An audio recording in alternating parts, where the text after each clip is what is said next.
একটু দেই। হোক হাত দোষ না ঠিক মতো হাইবিলে মুরগি দিব। ওই বেড়া পিছনায় কথা আছে। আমি বলের থেকে মুরগি ডালে দিতে চাইছিলাম, হ্যাঁ আমার লগে কিরকম করলো, যদিও আমার হাতে একটু ময়লা থাকে, হেলিগা কি হ্যাঁ আমার ধমক দিব? তোর লাগে অনেক বড় অন্যায় হয়ে গেছে। এখন হন, হ্যাঁ লগে যে মুরগির বোলটা আছে না, ওটা আমরা চুরি করে বাসায় গিয়া তেল দা ভাজ্যা খামু। হ্যাঁ হ্যাঁ বুঝুক গা, বুঝোস নাই? আয় বোলটা গিয়া চুরি করি।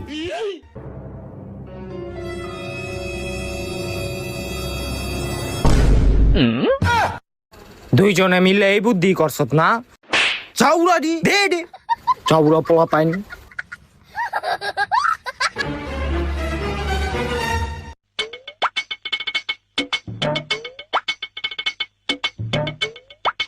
হ্যাঁ হয়ে গেছে গাঙ্গো বারবিকিউ। হন বারবিকিউ করা শেষ, হেসুমকা একটা বেদবি করছ তখন কিছু কই নাই কা। এখন তোরা সুন্দর মতো বারবিকিউটা খা।